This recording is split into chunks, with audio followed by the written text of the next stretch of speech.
आजीला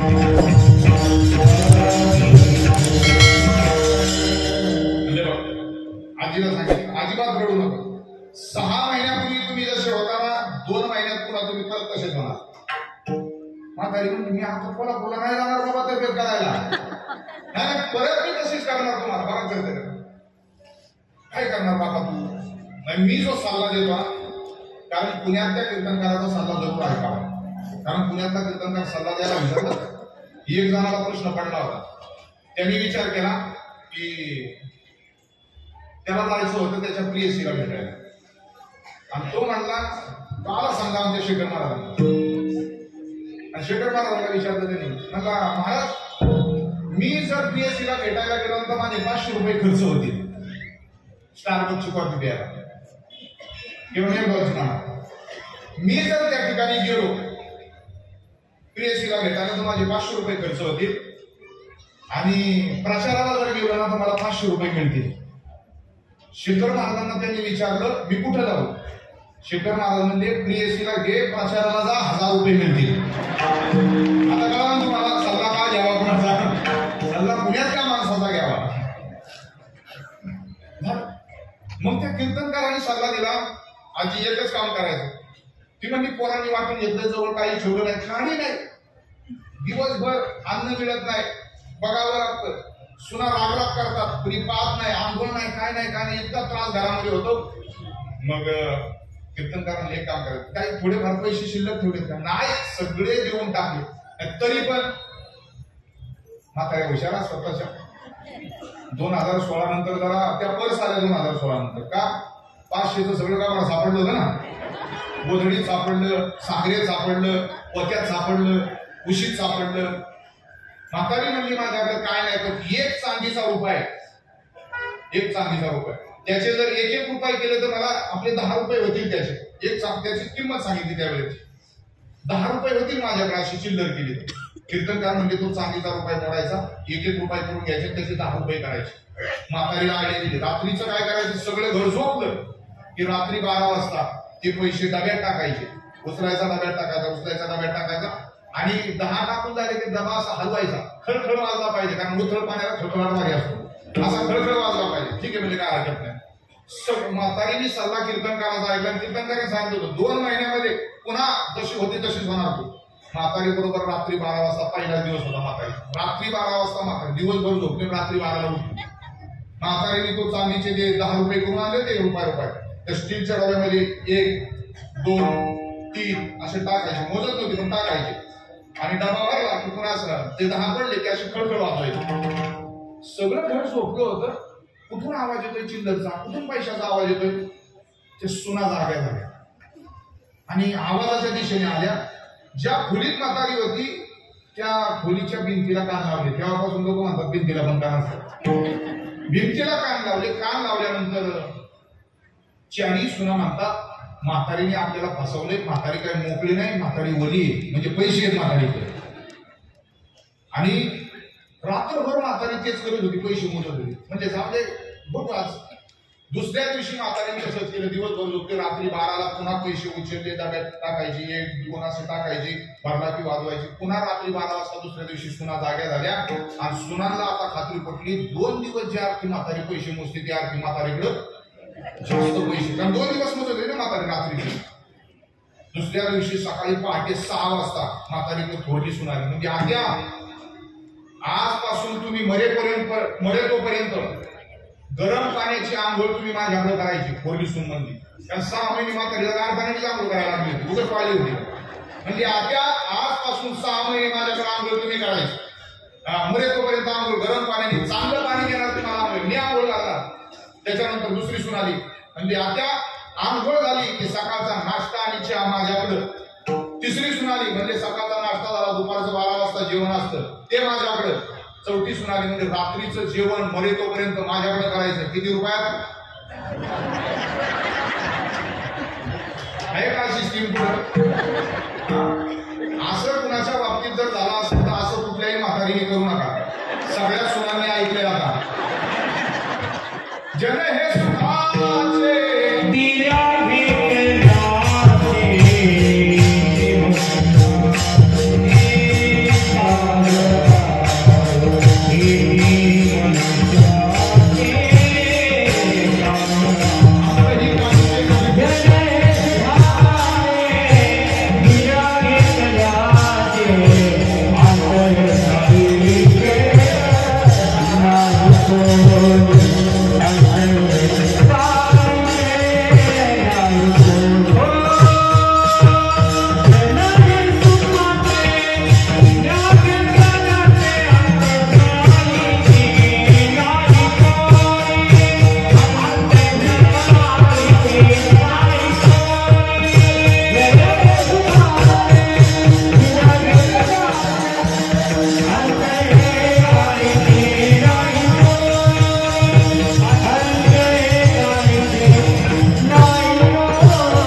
पावली पंढरपुरा नेली. ज्ञानोबांनी आवड सांगितली. ज्ञानोबांना विचार अजून कोण आवडतो? मला देव आवडतो. किती आवडतो? माझ्या शिवाहीपेक्षा मला देव आवडतो. बहु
नामदेव महाराज म्हणतात देव तुम्हाला किती आवडतो? तुझी चरणीचा मज होय वियोग जाईल माझा प्राण तत्क्षणी. ज्या क्षणाला तुझ्या पायाचा मला विसर पडेल ना त्या क्षणाला माझा प्राणच नसेल. काय आवडत असेल देव? तुकाराम महाराज म्हणतात आवडे हे रूप गोजिरे सगुण पाहता लोचन सुखावले. इतका देव संतांना आवडतो. पण केव्हा आवडला? संसार तापे तापलो मी देवा. संसाराच्या तापाने तापल्यानंतर विठले हे मन प्रपंचापासून भमरले मनी बैसलेसे. म्हणून अभंगाच्या पहिल्या चरणामध्ये सर्व संगी विठ्ठला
पुस्तकावर करून काय करायचे? त्यांनी इतकं उंच गायलं, गोड गायलं, सर्व संगीत विठ्ठलाला. कारण संघाचा त्याग माणसाच्या जीवनामध्ये सुख देतो. संघाचा त्याग माणसाच्या जीवनामध्ये देवाला भेटवतो. अभिमान लागे शुकाची या पाठी व्यासे उपराठी दृष्टी केली. मग अभिमानाचं नाणं खोटं करण्याकरता जनक भेटीशी पाठविला तिने अभिमान नाणे खोटे केले. संतांच्या जवळ आलं की अभिमानाचं नाणं खोटं होतं, अभिमानाचं ओझं उतरतं. बऱ्याच वेळा कीर्तन आपण बसतो, कीर्तन करतो, गातो, पण अभिमानाचं ओझं मात्र उचलता. आणि कधीतरी देवाकडे प्रार्थना असावी, देवा बाकी काय नाही पण अभिमानाचं ओझं उतरलं पाहिजे. का संगम तत्वा सुखी भव. जनक राजाच्या दरबारामध्ये शुकाचार्य सारखे मुनी जातात त्यावेळेस कोण येते? शुक यज्ञवल्क दत्त कपिल मुनी हरीशी जाणून हरी झाले.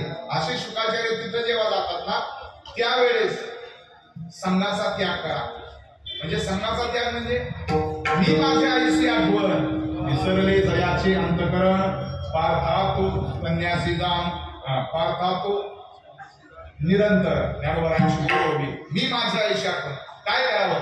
अनन्य करिता माझे भजन माझे स्वरूपी सगळे मन सकळ वासना गेली विरून वृत्ती शून्य अवस्था.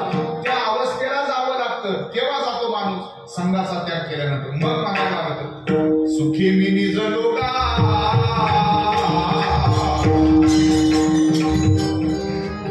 तुम्ही वाजवलं की मला नाचावंच वाटते. शून्य सारुनिया तेथे त्रिकुट शिखरी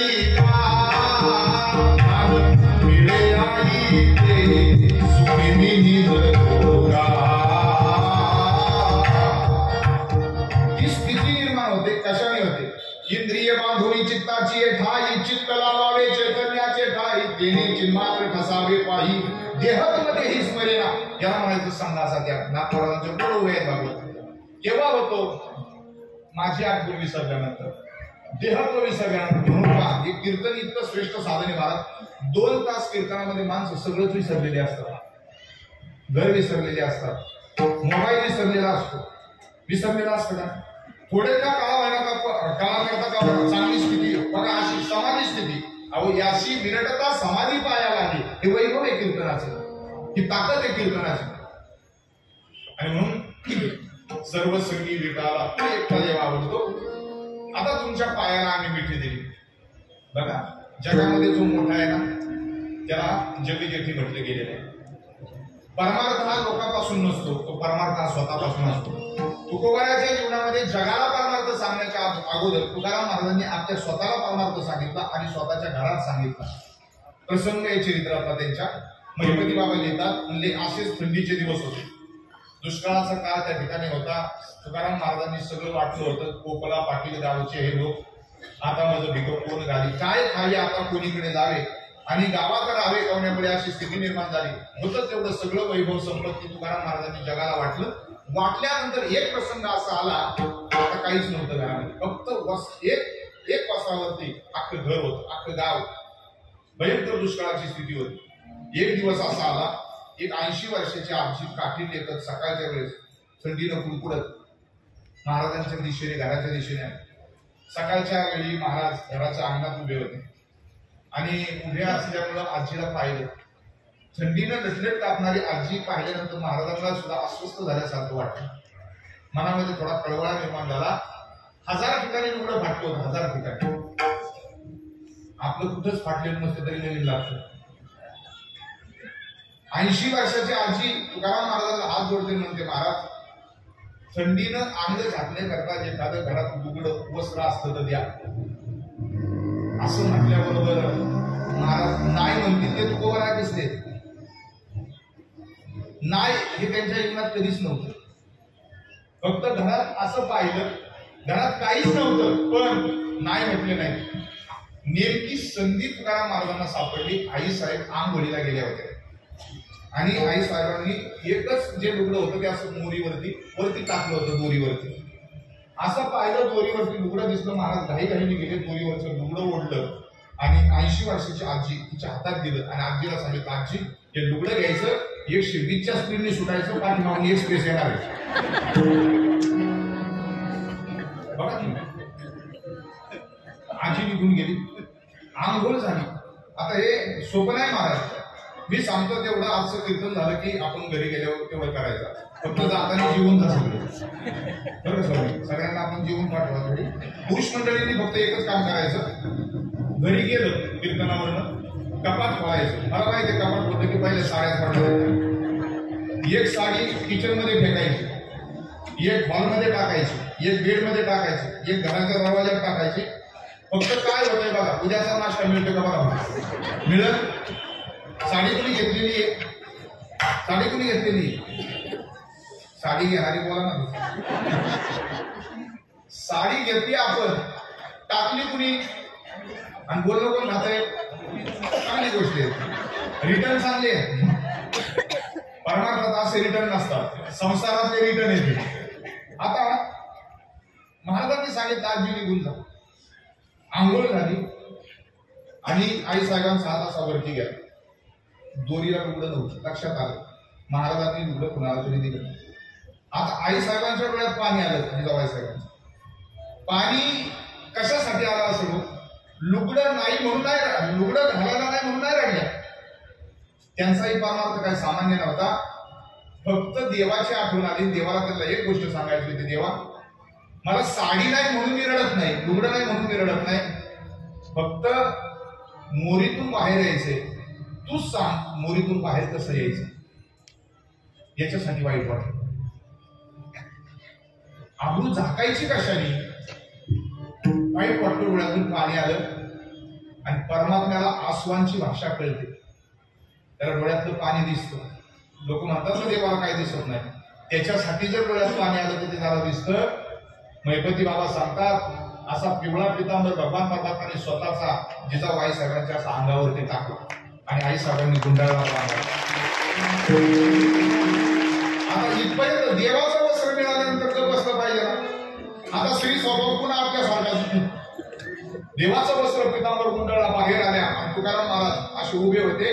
आल्या तुकाराम महाराजांची आरती केली असेल तर आरती तुकाराम, आरती तुकारामाचे का आवर नको तसलं बोलल्या. कळत नाही तुम्हाला भजन करता एक लुगडं, कोण देईल बायकोचं एक लुगडं, इतकं लोक तसलं बोलल्या. तुकाराम महाराजांचा असा झाडा घेतला. नवरा बायकोचं भांडण झालं तर मिटवायचं कसं सांगू का, बायकोला फक्त म्हणायचं तू रागात बोलली ना खूप सुंदर दिसते, मिटलं. 0 मिनिटात भांडण मिटलं. बरं का, सिक्रेट आहे, त्यांना सांगतोय आपल्याला, हे आपल्यासाठी होतं, भांडणच मिटते. इतक्या बोलल्या नको असलं. बोलल्यानंतर 10 मिनिटं 15 मिनिटं अर्धा तास 1.5 तास बोलत होत्या. तुकाराम महाराज म्हणतात कधीतरी बोलणारा माणूस थांबतो, काहीच बोलले नाही. बोलून बोलून आई साहेब थांबल्या आणि थांबल्यानंतर महाराज फक्त एवढंच म्हणले, अगं जिजा लुगड्यासाठी कोण भांडतं का, जेवणासाठी कोण भांडतं का, खाण्यासाठी कोण रडतं का, लुगड्यासाठी कोण रडतं का, तुला माहितीये का आपला पांडुरंग कोण आहे.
ज्याच्याकडे स्वर आहे ना महाराज त्याच्यामध्ये ईश्वर आहे.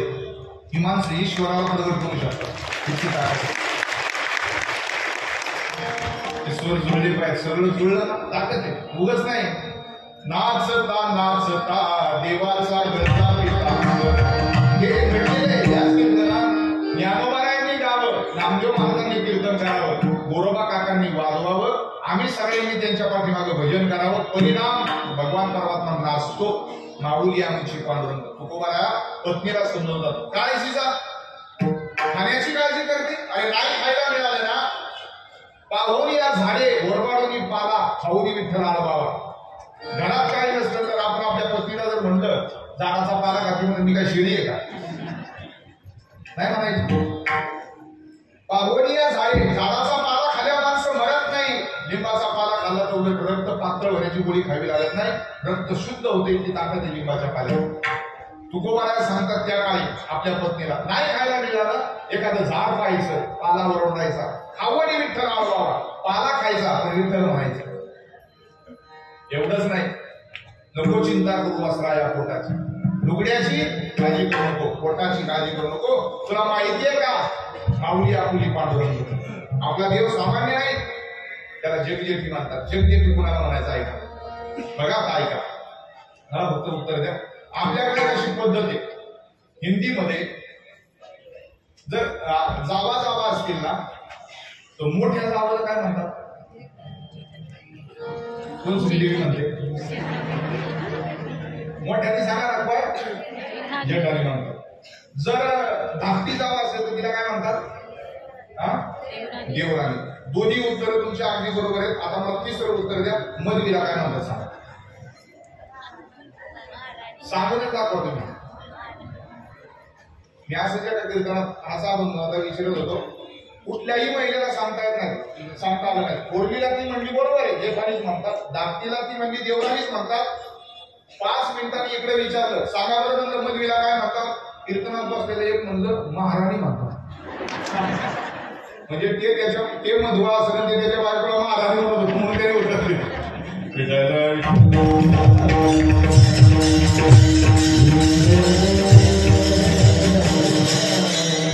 जेठानी मोठी आहे म्हणून तिला जेठी म्हणतात. इथं पण जगजेठी जो जगामध्ये मोठा आहे त्याला जगजेठी म्हणतात. तुकाराम महाराजांचं एक नाटकाचं प्रमाणे आणि मग आपण कृष्णाचं गाणं आहोत. काय गाणं कळलं आता काय म्हणले.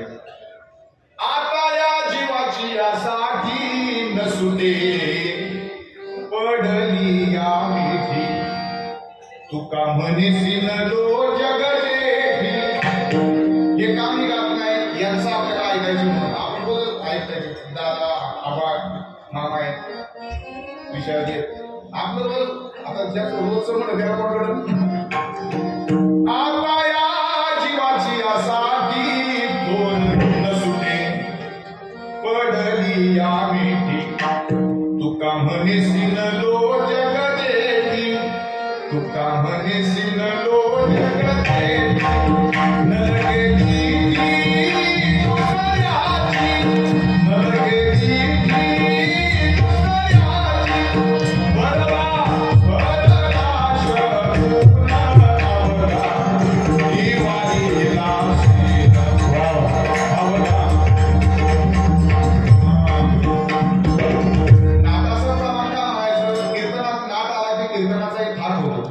नाटाचं प्रमाण म्हणत आता या जीवाची यासाठी नसते पडली या मिठी तुका म्हणे शिनलो जग जेठी त्याचे पायी घाला मिठी मोल नटे जग जेठी भावा एकासाठी खांदावा हे आपुला म्हणून ज्या वेळेस यशोदा माता कृष्णाला हाक मारते आणि गोपाळ कृष्णाला हाक मारतात ना त्याला म्हणतात हे कान्हा जगजेठी या नावाने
हे गाण्यासाठी तूप खावं लागतं, हे गाण्यासाठी काजू खावे लागतात, हे गाण्यासाठी बदाम खावे लागतात,